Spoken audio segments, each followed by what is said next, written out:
In British Columbia, the government's own records show that minor girls had their healthy breasts surgically removed and that hundreds, perhaps thousands of children every year were placed on powerful sex hormone drugs. Rebel News obtained these exclusive documents through access to information laws. There's no speculation here. It's just raw government numbers, and they are ugly. For years, progressive governments and sex activists insisted this wasn't happening. They said concerned parents were being hysterical. They said the numbers, as high as they are, didn't exist. They said conservative politicians were overreacting.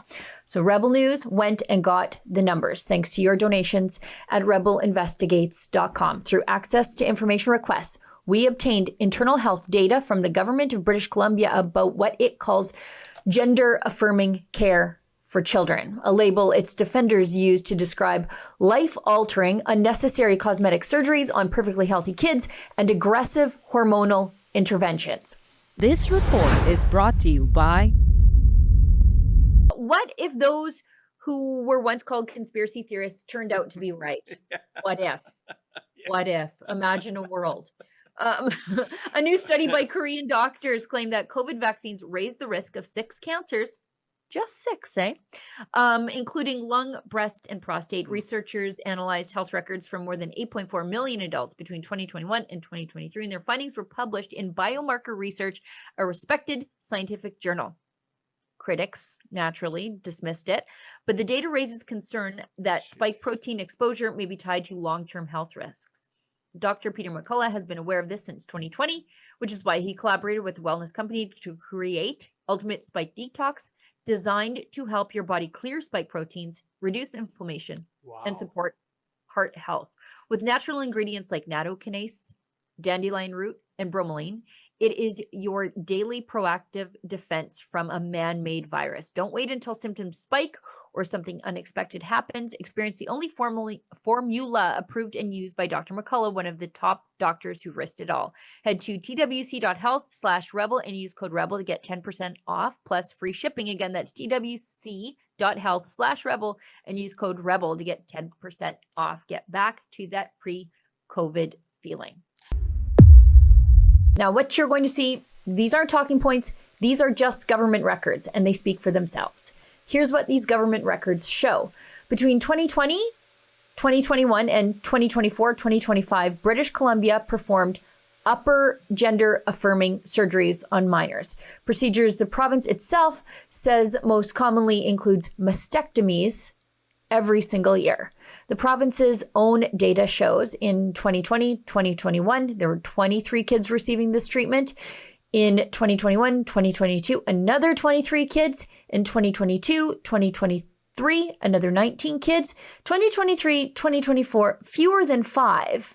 The exact number, however, is deliberately suppressed. And in 2024, 2025, 6 kids. That means at least 72 minor girls had their healthy breasts surgically removed in just 5 years. And that's the minimum because the real number we know is higher. But 1 year is partially hidden by a privacy blackout for some reason. And let's be clear, again, these aren't cancer surgeries. These aren't emergency surgeries.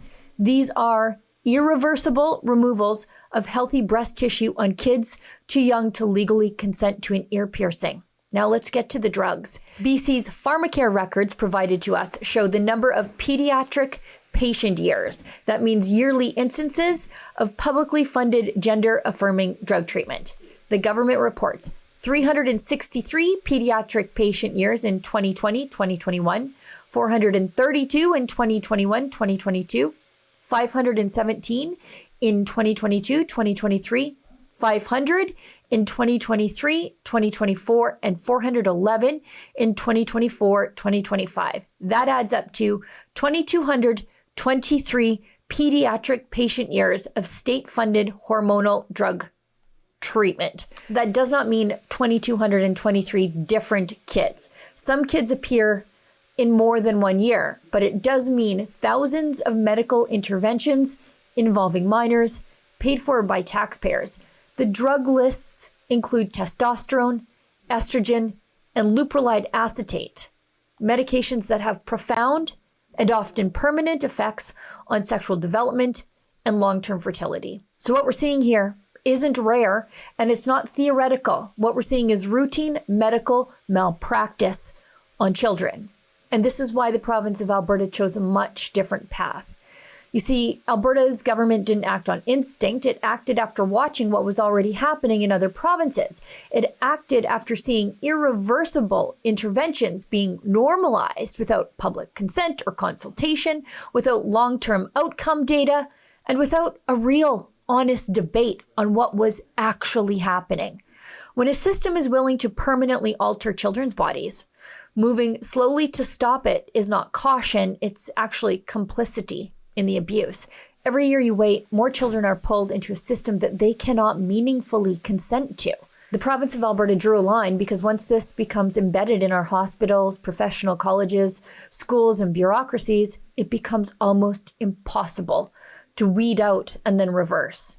And years from now, when young adults ask why nobody stepped in, why nobody acted to save them, when the lawsuits begin and the regret stories pile up, the province of Alberta will be able to say something rare in modern politics. We looked, we verified, we intervened, we cared.